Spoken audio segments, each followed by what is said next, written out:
Dear students, welcome to Educate.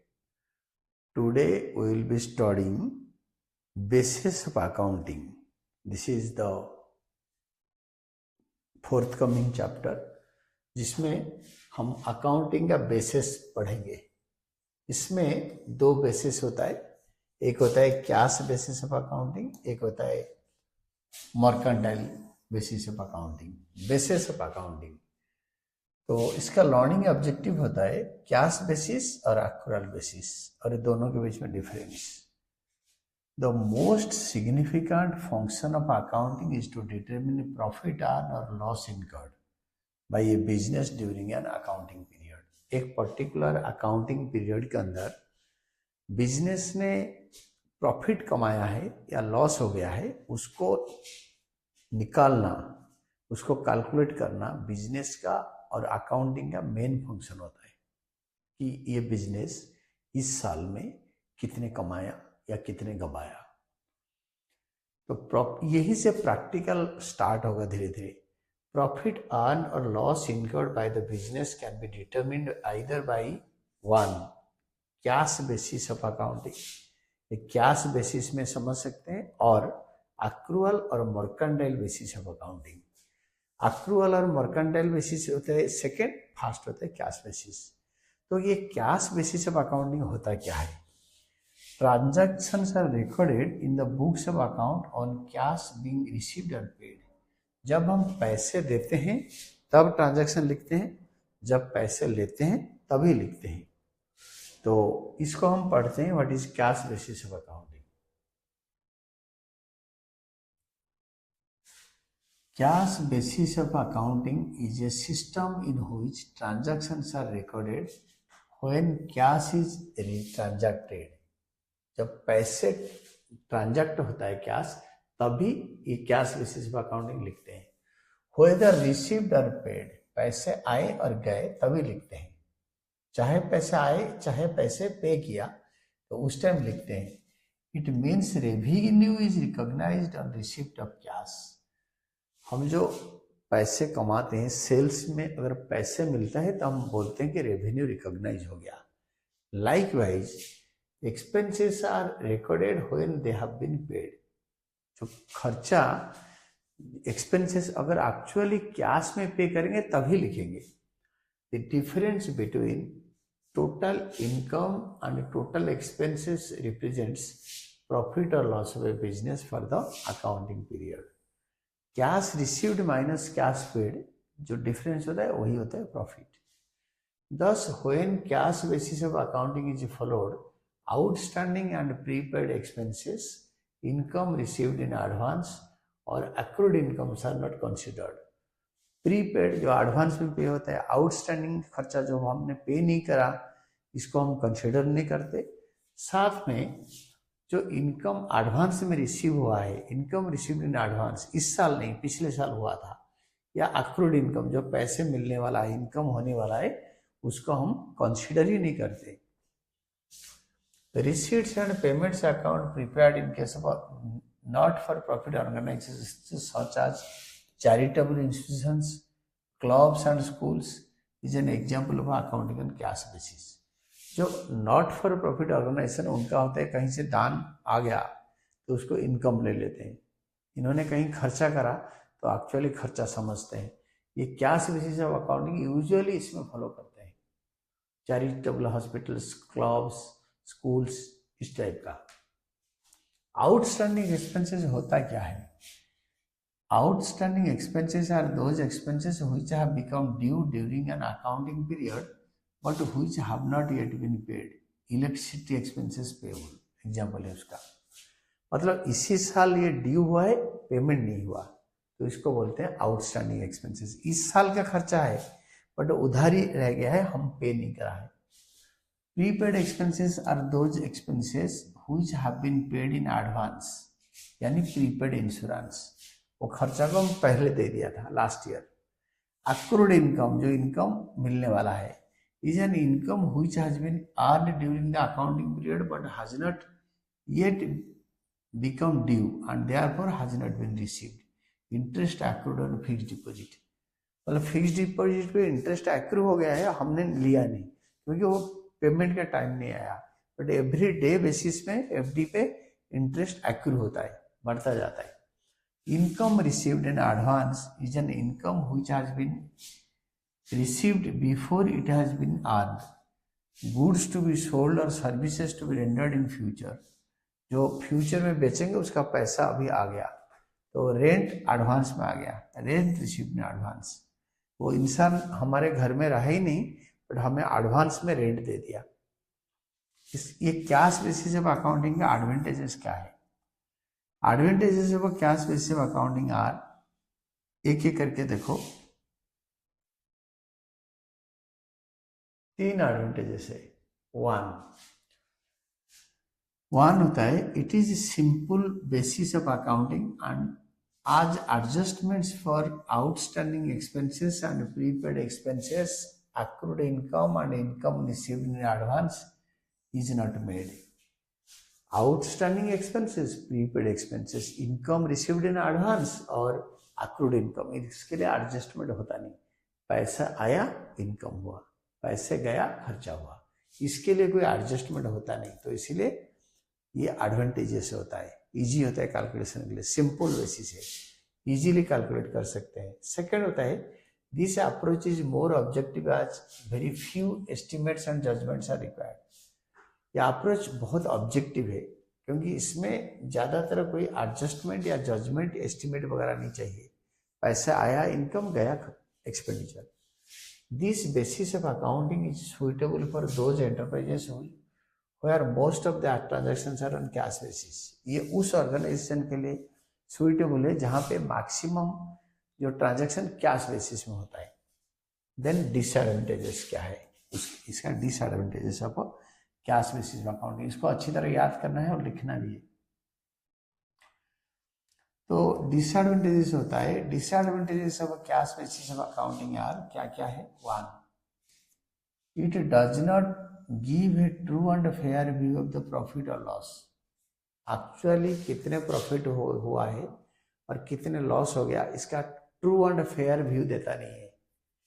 And the financial position of an enterprise because it ignores outstanding and prepaid expenses, accrued incomes and income and received in advance, ये चारों चीजों को ignore कर देता है। इसीलिए actual picture financial statement का, balance sheet का पता ही नहीं चलता।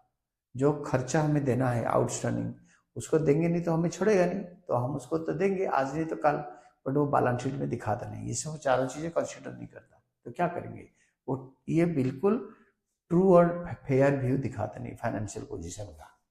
सेकंड होता है does not follow the matching principle of accounting, ये रेवेन्यू और एक्सपेंसेस, एसेट और लायबिलिटी के जो मैचिंग कंसेप्ट होता है उसको फॉलो नहीं करता। तो मैचिंग कंसेप्ट फॉलो नहीं करेगा, इसी साल का रेवेन्यू जनरेट करने के लिए इसी साल जो खर्चा हुआ है उसको अगर मैच नहीं कराएंगे तो करेक्ट प्रॉफिट नहीं निकलेगा, तो उस प्रिंसिपल को फॉलो नहीं करता। देन थर्ड होता है this system does not distinguish between capital and revenue items, कौन सा कैपिटल खर्चा है कौन सा रेवेन्यू है। As a result there is no consistency in profits up 2 years, तो 2 साल के प्रॉफिट में कोई कैचअप नहीं होता, कंसिस्टेंसी नहीं होता।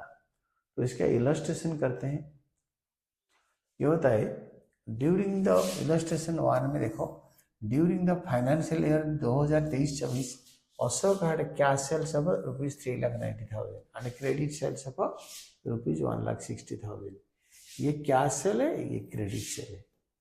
His expenses for the year were ₹2,70,000 out of which 80,000 is still to be paid. Find out Ashok's income following cash basis of accounting. तो आपके कैश सेल कितना है 3,90,000, तो रेवेन्यू इनफ्लो होता है कैश सेल्स, तो कैश सेल्स 3,90,000, आप credit sales को लेंगे नहीं इसको। एक्सपेंसेस 2,70,000 जिससे 80,000 still to be paid, outstanding है 80,000, तो less cash expenses outflow of cash 2,70,000 से 80,000 आउटस्टैंडिंग माइनस करके जो आएगा 1,90,000 कैश पे कर रखे, तो 3,90,000 हमारा रिसीट है cash receipt and 1,90,000 cash payment, तो 2 लाख आपके प्रॉफिट, नेट इनकम होते हैं 2 lakh. Credit sales and outstanding expenses will not be considered under cash receipt of accounting. तो इसमें उधार वाला हम कंसिडर नहीं करते, हम बोलते हैं हमारी इनकम 2 लाख है, इतने पैसे मिला, इतना नहीं, इतना खर्चा हो गया, चला गया पैसा, difference is net profit, net income. Then what is accrual basis of accounting? Accrual basis is mercantile basis, जिसको कि यूजुअली हम फॉलो करते हैं और पढ़ते भी इसको अच्छी तरह। तो this is accrual basis of accounting. Transactions is recorded in the books of account when entered, whether cash is received or paid or not. जैसे हमने ट्रांजैक्शन एंटर कर लिया, उसी टाइम इसको हम लिख देते हैं बुक में। हम क्या करते हैं ना, पैसे आया या गया उसको नहीं देखते, हम देखते हैं कि legality of the transaction is over, transaction हो गया, तो this is what is you can say transaction लिख देंगे। Under actual basis of accounting, unlike under cash basis of accounting, income is recorded as income when it is earn और accrued. Income तभी लिखेंगे जब ये एक्रू हो गया या मिलने वाला है या मिल गया है, कैश रिसीव हो गया है या रिसीव होने वाला है, तभी जब ट्रांजैक्शन हो गया तो हम सोचते हैं इनकम हो गया। For example, credit sale is recognised as sale irrespective of the fact that whether amount of sale has been received or not. उधार में बेच दी, हम सोचेंगे हमारा इनकम हो गया, क्योंकि उधार में बेचने पर पैसे नहीं मिलता, हम मगर इसको समझेंगे कि हमारा पैसे आज मिल गया।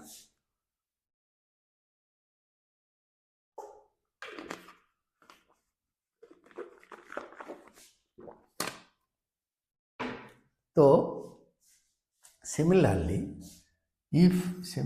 an expense has been incurred but payment has not been made, खर्चा कर दिया पैसे नहीं दिया, outstanding, it will be recognised as an expense, outstanding expense.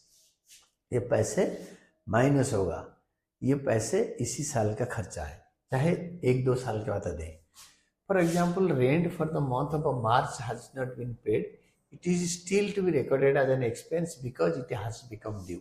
मार्च का रेंट अप्रैल में देंगे, नेक्स्ट फाइनेंशियल ईयर, बट हम इसको रिकॉर्ड करेंगे। तो accrual basis of accounting is based on the concept of realisation and expression and follows 2 basic accounting principles, revenue recognition principle and matching principle. Revenue इस period के लिए क्या हो रहा है, इसी साल के लिए, एंड मैचिंग प्रिंसिपल इसी साल के लिए खर्चा क्या हो रहा है। Thus, under the accrual basis of accounting, outstanding and prepaid expenses are adjusted. Outstanding और प्रीपेड एक्सपेंसेस को एडजस्ट कर देते हैं। Similarly, accrued incomes and income received in advance are recognized for ascertaining correct profit and loss account for the accounting period. तो ये जो चारों outstanding expenses and prepaid expenses, accrued income और income received in advance, ये चारों को हम consider करते हैं। तो कि जो इसी साल के लिए जो खर्चा हो रहा है उसको अगर रिकॉग्नाइज करेंगे, प्रॉफिट को अगर निकालना है तो उसको रिकॉग्नाइज करके निकालते हैं। It may be noted that Companies Act 2013 requires companies to follow accrual basis of accounting in maintaining books of accounts. तो 2013 कंपनीज एक्ट बोलता है कि सारे कंपनीज को accrual basis of accounting में अकाउंट्स मेंटेन करना चाहिए, कैश बेसिस में नहीं। तो इसका एडवांटेजेस क्या है accrual basis का?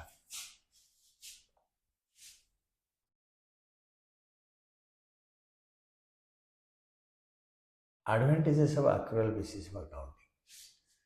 The advantages of accrual basis of accounting are क्या है? 1, it is more scientific compared to cash basis of accounting and hence is preferred by accountants. ये साइंटिफिक है और मोर एडवांटेजेस है, इसीलिए इसको सारे अकाउंटेंट्स प्रीफर करते हैं। इट इज बेटर एंड इसका जो तरीका होता है साइंटिफिक तरीका होता है, जैसे कि आप easily profit and loss account और जो अप्रोप्रिएट प्रॉफिट एंड लॉस निकलता है, इसलिए सारे इसको फॉलो करते हैं। This basis of accounting shows a complete picture of financial transactions of the business as it takes into account the effect of all transactions relating to a period as well as adjustments like outstanding expenses, prepaid expenses, accrued income and income received in advance। ये scientific तरीका complete account का picture लेता है जिसपे कि financial transactions जितने सारे होता है, जब पैसे मिला है, जो मिलने वाला है, जो खर्चा कर दिया, जो आगे पे करेंगे, अभी पे नहीं करा, इस सारे को अकाउंट फॉर करता है। तो इसीलिए ये मोस्ट साइंटिफिक वे है। देन थर्ड एडवांटेज होता है this basis discloses correct profit और loss for a particular period and also exhibits true financial position of the business on particular day. यानी करेक्ट प्रॉफिट और लॉस निकाल सकता है और बैलेंस शीट का पोजिशन, जो एसेट लायबिलिटी का पोजीशन एक पर्टिकुलर दिन पे, एक साल का एंड ऑफ द ईयर में जब ये बनता है तब इसका पूरा करेक्ट पिक्चर देता है एसेट लायबिलिटी का। देन फोर्थ होता है इट रिफ्लेक्ट्स ट्रू प्रॉफिट और loss during the accounting period and therefore has wide acceptability. ये एक्चुअल प्रॉफिट लॉस निकाल सकता है, तो इसीलिए इसको सारे लोग वाइडली एक्सेप्ट करते हैं, क्योंकि बहुत जगह पे हर कंट्री में इसको एक्सेप्ट करते हैं, क्योंकि this mercantile system shows the correct profit और लॉस कैसे बन रहा है। Then fifth it reflects true financial position at the end of the accounting period by adjusting outstanding expenses, prepaid expenses, accrued income received in advance etcetera.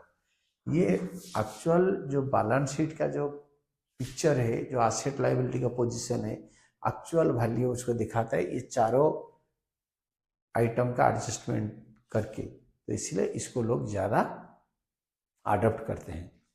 तो disadvantages, इस method का disadvantage क्या है मर्केंटाइल में?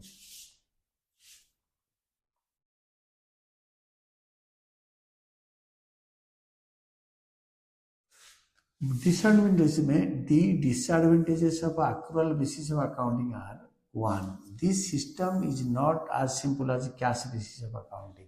ये कैश बेसिस ऑफ अकाउंटिंग जैसे simple नहीं है। सेकेंड होता है the accounting process is too elaborate. ये अकाउंटिंग प्रोसेस में ये तो सिंपल था कैश बेसिस, ये ना बहुत एलाबोरेट है, लंबा प्रोसेस है। And for third one is a quick appraisal of the profit or loss is not possible because many adjustments are required to ascertain the true financial position of the business। Cash में तुरंत profit loss पता चल जाता है, but इसमें बहुत मुश्किल है, बहुत डिफिकल्ट मेथड फॉलो करके प्रॉफिट एंड लॉस निकलता है। देन हम क्वेश्चन करते हैं, taking the figures in illustration 1 find out the net income according to accrual basis of accounting. उसमें सेल्स दो था, cash sale and credit sale, दोनों को ऐड कर दो, 3,90,000 and 1,60,000, 5,50,000। Less total expenses for the year बता रहा था 2,70,000। इसमें 80,000 का आउटस्टैंडिंग खर्चा इंक्लूडेड है, तो टोटल खर्चा इतना ही है ना इंक्लूडिंग, तो इसलिए इससे माइनस करके जो ट्रू प्रॉफिट है नेट इनकम इतना निकलेगा। 80,000 expenses still to be paid belongs to this year and hence are to be charged for the revenue of this year। इसी साल का रेवेन्यू के अंडर मैच करा के इसी साल जो 2,70,000 है उसके अंदर 80,000 खर्चा इंक्लूडेड है जो हमने पे नहीं किया, इसलिए इसको इसी में माइनस कर देंगे। Similarly credit sale 1,60,000 and taken in the year in which sales transactions down. ये जो 1,60,000 का सेल्स ट्रांजैक्शन चाहे पैसे ना मिले इसी साल किया गया है, तो इसको भी हम रिकॉग्नाइज कर लिया। तो कैश बेसिस में होता था 2 लाख इनकम और क्रेडिट बेसिस में मर्केंटाइल बेसिस में 2,80,000। देन कम्स योर इलस्ट्रेशन 3, इसको अच्छी तरह पढ़ेंगे और सॉल्व करेंगे।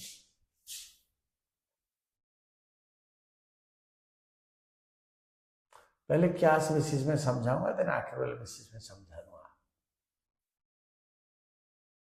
Illustration 3, Gurman gives the following information about his income and expenses for the year ended 31st March 2024। Expenses इतना पे कर दिया, एक्सपेंसेस एडवांस में पे कर दिया एक्सपेंसेस पेड करिए 1,60,000, expenses paid in advance included in 1,60,000, इसी के अंदर 40,000 एडवांस में पे करा है, एडवांस में, एडवांस एक्सपेंसेस। और एक्सपेंसेस आउटस्टैंडिंग, ये है outstanding expenses. Income received in advance 2,40,000, income received in advance included the above is 30,000, इससे 30,000 एडवांस में मिल गया है। इनकम नॉट येट रिसीव्ड, अब तक इनकम मिला नहीं, कैश में 24,000 कमा लिया बट आया नहीं। इसका मीनिंग आपको समझना होगा। Determining his income if he adopts cash basis of accounting and second accrual basis of accounting. पहले कैश बेसिस ऑफ अकाउंटिंग में देखो, रेवेन्यू जो पैसे मिला वो फर्स्ट में दे रखा है, expenses paid, not yet paid, advance, ये सब दे रखा है। तो रेवेन्यू में बता रखा है income received is revenue 2,40,000, this is income received revenue, पैसा आ गया 2,40,000, कैश आ गया। और एक्सपेंसेस जो कैश में पे हुआ है, एक्सपेंसेस पेड इन एडवांस 1,60,000, ये 1,60,000 इंक्लूडिंग एडवांस भी, चाहे पे जो कर दिया वो। तो इनकम से एक्सपेंसेस माइनस करके कैश रिसीट से, कैश पेमेंट्स माइनस करके जो आएगा दैट इज नेट इनकम आज पर कैश बेसिस। इसमें कोई ज़्यादा एडजस्टमेंट नहीं है। पर जब एक्रूअल बेसिस करेंगे तो इसमें उधार का जो चीज़ें भी इंक्लूड करेंगे। अपने क्वेश्चन अच्छी तरह पढ़ लिया, मैं आपको बता देता हूँ। एक्रूअल बेसिस में इनकम रिसीव्ड 2,40,000, जो इनकम रिसीव्ड है ये 2,40,000, income received in advance included in 2,40,000 is 30,000। 30,000 minus करोगे 24,000 ऐड करोगे, ये देखो 30,000 माइनस करेंगे और income yet to be received जो मिलने वाला है उसको ऐड करेंगे। मैं आपको बता देता हूँ, आपके रेवेन्यू इनकम एक्चुअली रिसीव हो गया 2,40,000, जो अभी मिला नहीं मिलने वाला है उसको ऐड कर देंगे, income yet to received 24,000 add कर देंगे। जो ऑलरेडी एडवांस में मिल गया उसको लेस कर देंगे, इनकम रिसीव्ड इन एडवांस 30,000, क्योंकि वो आने वाले साल के लिए है। तो इस साल के ये 2,40,000 में 30,000 इंक्लूडेड हो गया है, तो इससे इसको माइनस कर देंगे ये 30,000 को। और ये 24,000 नॉट येट रिसीव्ड, इनकम कर लिया बट मिला नहीं, इसको ऐड करेंगे, इसको लेस करेंगे, ये टोटल रेवेन्यू आ जाएगा। लेस एक्सपेंसेस पेड, जो खर्चा हमने पे किया, क्वेश्चन में देखा 1,60,000, 1,60,000 में जो आउटस्टैंडिंग एक्सपेंसेस ऐड करेंगे, प्रीपेड लेस कर देंगे।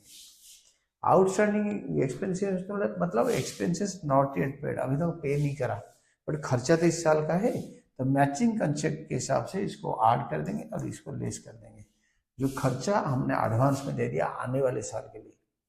तो ये टोटल जो आपके इनकम है, ये टोटल इनकम है 2,34,000 और टोटल एक्सपेंसेस है 1,40,000, दोनों का डिफरेंस, ये दोनों का डिफरेंस होगा profit.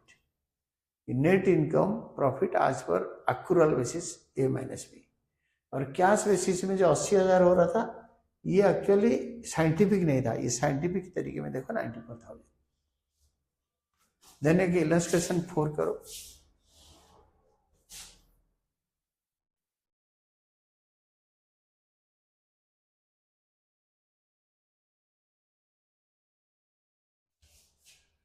From the following information, determine net profit earned or loss incurred when cash basis of accounting is followed and when accrual basis of accounting is followed. तो cash basis और accrual basis में कैसे होगा? पहले accrual basis में cash basis कर लेंगे, then accrual basis में कर लेंगे। देखो इसमें कैश सेल्स लेते हैं, तो कैश सेल को यहां से उतार दो।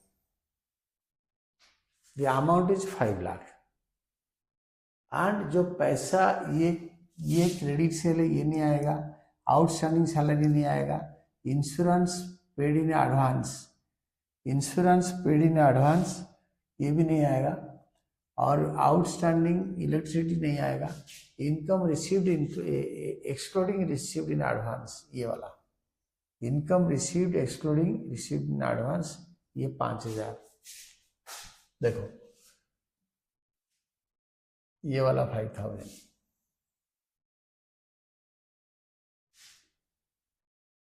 और ये इनकम रिसीव्ड इन एडवांस ये 1000 रुपये भी आएगा। ये दोनों को ऐड करके इसके साथ ऐड करोगे टोटल इनकम आपके 5,06,000 इनकम रिसीव्ड इन एडवांस जो कैश में मिला है। और ये वाला जो 1000 रुपये, ये वाला 1000 रुपये income earn but not received, जो मिला नहीं उसको नहीं लेंगे। देन कैश परचेज, जो कैश में खरीदा है उसको हम ऐड कर देंगे, लेस कर देंगे कैश परचेज। फिर क्रेडिट परचेज को कंसिडर करेंगे। सैलरी एंड वेजेस जो पे कर रखे हैं, एक्चुअली कैश पे कर रहे हैं वो लेंगे। इलेक्ट्रिसिटी एक्सपेंसेस जो पे कर रखे हैं वो लेंगे। Insurance expenses including prepaid, prepaid को माइनस नहीं करेंगे। ये टोटल अमाउंट 10,000 ले लेंगे एक्चुअल जो पेमेंट हुआ है, और इसको टोटल कर देंगे। टोटल पेमेंट्स यानी टोटल एक्सपेंसेस, टोटल रिसीट से टोटल एक्सपेंसेस माइनस कर देंगे। You will be getting net income और profit as per cash sales. ये दोनों का डिफरेंस होगा 1 और 2 का। ये होता है आपके कैश बेसिस ऑफ अकाउंटिंग। तो फ्री क्रेडिट बेसिस यानी मर्केंटाइल बेसिस ऑफ अकाउंटिंग देखो, तो मर्केंटाइल बेसिस ऑफ अकाउंटिंग में जो पैसे मिला है जो नहीं मिला है ये दोनों ले लेंगे। देखो मैं आपको समझा देता हूँ, आपने पढ़ लिया होगा अभी तक।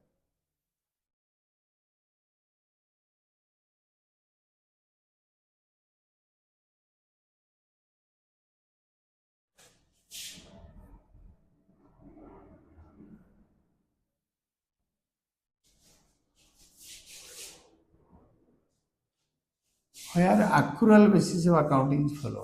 रेवेन्यू में कैश और क्रेडिट सेल दोनों ले लेंगे। Cash sale 5 lakh, credit sale 2 lakh, total 7 lakh. Add income earn, income received and income earn but not received, जो पैसे कमा लिया आया नहीं, जो पैसे अक्रू हो रहा है, इनकम अर्न हो रहा है, इंटरेस्ट ऑन एफडी मतलब एवरीडे बढ़ता जा रहा है, बट उसका ड्यू डेट आया नहीं तभी मिला नहीं। दोनों को ऐड करेंगे 5 और 3,000 8,000, तो टोटल इनकम हो गया हमारा, रेवेन्यू हो गया 7,08,000। फिर एक्सपेंसेस में परचेजेस कैश क्रेडिट दोनों ले लेंगे। ये कैश परचेज है, क्रेडिट परचेज 4 लाख। क्वेश्चन अच्छी तरह पढ़ना है। सैलरी एंड वेजेस जो पे कर दिया, जो उधारी है, दोनों को ऐड करके 48,000। इलेक्ट्रिसिटी एक्सपेंसेस पेड और आउटस्टैंडिंग दोनों को ऐड कर देंगे। प्रीपेड होगा तो माइनस कर देंगे, टोटल इतना हो गया। इंश्योरेंस प्रीमियम पेड इतना और एडवांस में इतना पे करके, तो एडवांस को आउटस्टैंडिंग ऐड कर देंगे, एडवांस लेस कर देंगे। 10,000 से 2,500 लेस करेंगे तो 7,500। तो इतना आ गया एक्सपेंडिचर। इनकम से एक्सपेंडिचर माइनस करने में प्रॉफिट आएगा।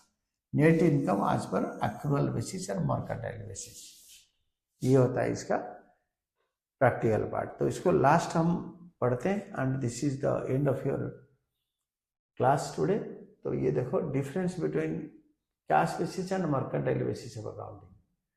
तो difference between accrual basis and cash basis of accounting, ये एक्रूअल बेसिस है, ये कैश बेसिस है, और ये बेसिस ऑफ डिफरेंस है। नेचर ऑफ ट्रांजैक्शन, एक्रूअल में both cash and credit transactions are recorded, whereas cash basis में only cash transactions are recorded.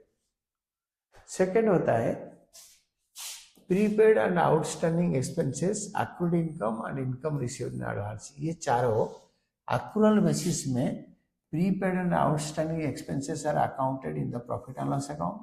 Prepaid and outstanding, accrued income and income received in advance are accounted and shown in the balance sheet। ये दोनों balance sheet में आते हैं, ये दोनों P&L account में आते हैं। जबकि कैश बेसिस में prepaid and outstanding expenses are not adjusted. Similarly accrued income and income received in advance are not adjusted।